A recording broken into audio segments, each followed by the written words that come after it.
Did it work now? Yes, we are recording. Okay, cool. Sounds good. They rip.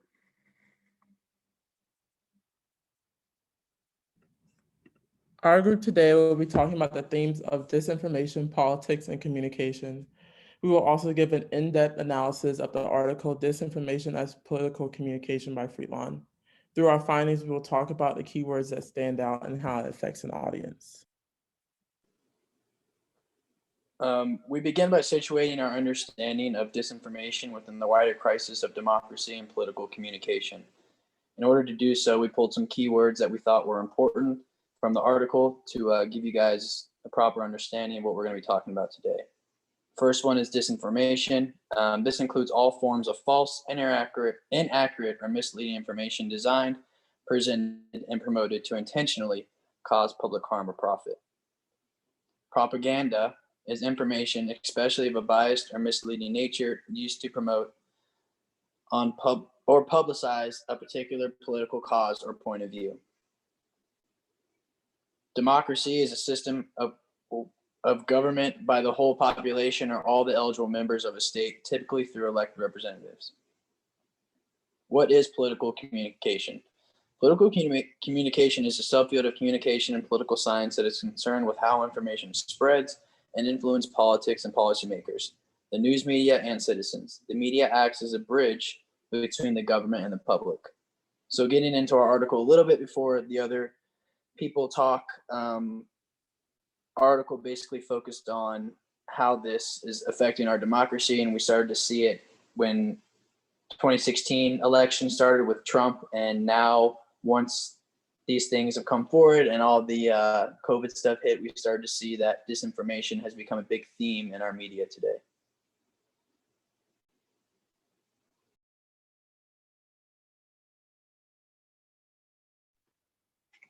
So the history of the study of problematic information and communication. So disinformation as we define it today had not been a major research priority prior to 2017.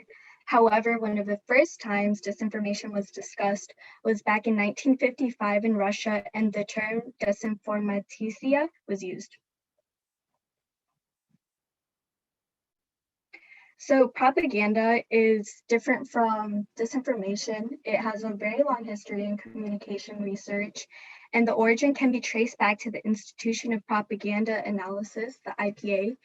And it was an organization that functioned between 1937 and 1942, and it helped the public to understand and critically analyze what members called distortion of public opinion. So what they were able to do is they were able to list 7 widely used tropes that was used in propaganda. So misinformation is easier to study than disinformation simply because it does not require there to be malicious intent, and the messages only need to be false and potentially harmful to be labeled as so.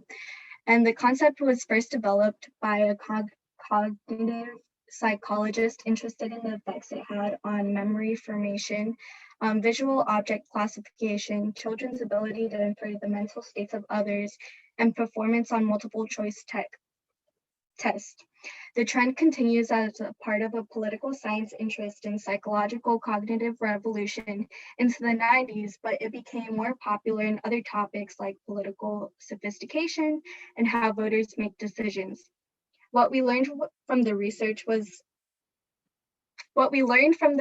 that still applies today is 1, the cognitive domain is an important, if not the most important, locus of misinformation studies, and 2, there's a mere ignorance or incorrect guesses that do not qualify as misinformation, which instead requires a strong degree of confidence in the trio of factual false belief. So in 2016, the elections occur, and its aftermath created an interest in a broad range of disciplines that included communications, political science, and information science.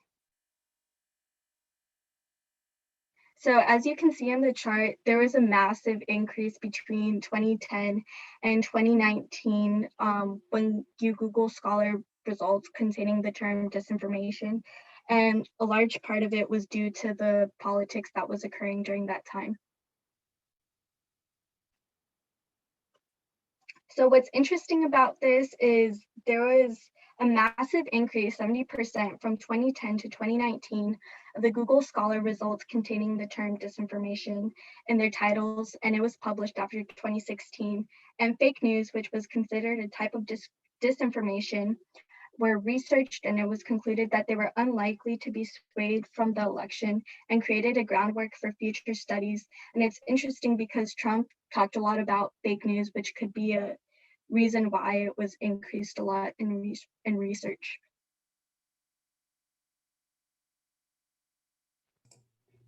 So disinformation studies, while still really in its infancy, is divided into sort of two broad categories: content studies and reception studies.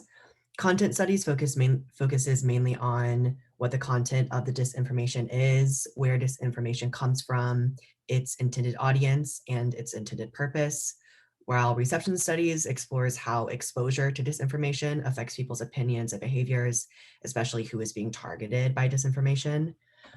So some of the most notable findings that content study has found is that on social media during the 2016 presidential election, disinformation was shared as often as information from respected and professional news sources. They also found that lots of disinformation starts on these sort of far corners of the internet, like 4chan and Reddit and many right-wing platforms, and it makes its way up from there to more popular sources in a process called trading up the chain. Research also finds that state actors like governments and corporations, or even news sources themselves, are also responsible for spreading disinformation. For example, Russia spreading disinformation in the US surrounding the 2016 presidential election. A lot of the recent reception studies have found that fact-checking sources and groups actually consistently reduce the credibility of disinformation across a lot of different issues, and they're one of the only really main opponents of disinformation. Often politically and socially ostracized people are more likely to believe and even endorse or spread information. Conservatives are more likely to be targeted by disinformation. And when it comes to state-sponsored disinformation, this disproportionately targets Black Americans. Also, people who exhibit low degrees of trust in political systems and the media are more vulnerable to disinformation and vulnerable to being sucked into these far-right groups via disinformation. So if you sort of look at this through a social constructionist view, we can see that technology and media are being used sort of as vessels to sway political opinions, suppress political groups and beliefs, even try to sway elections and attract people into these far-right groups. But unfortunately, a lot of more research is still needed to fully understand how and why disinformation targets certain groups on racial, political, and class lines.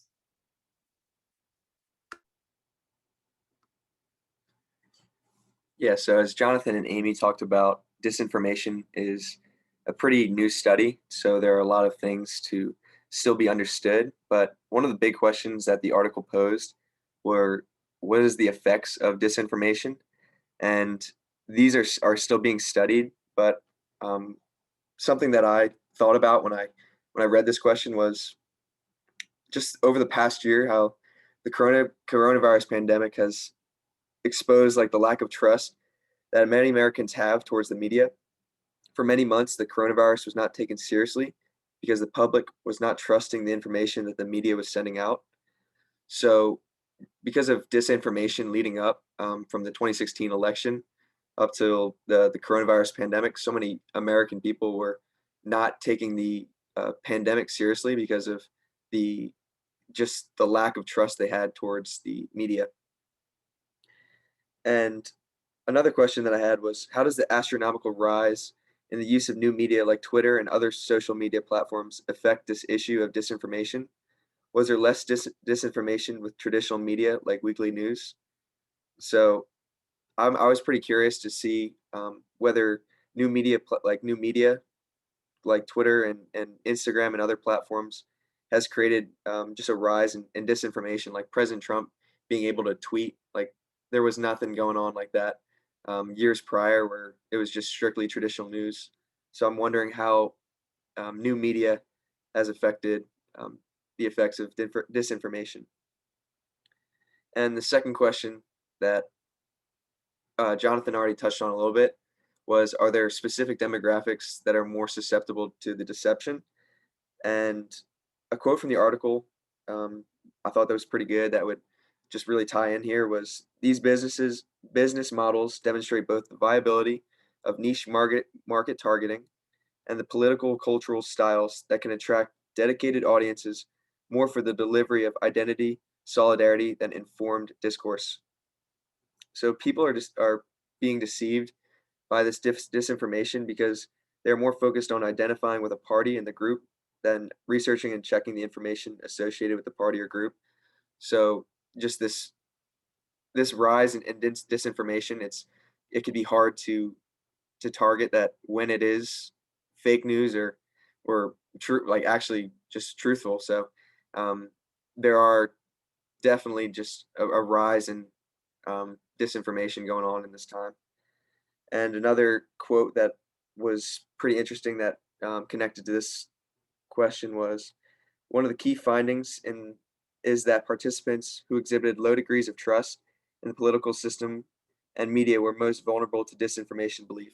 So that was just like what Jonathan was talking about, where people who have a lack of trust in the political system are more vulnerable to receiving this disinformation and just taking it into their belief system. Thank you.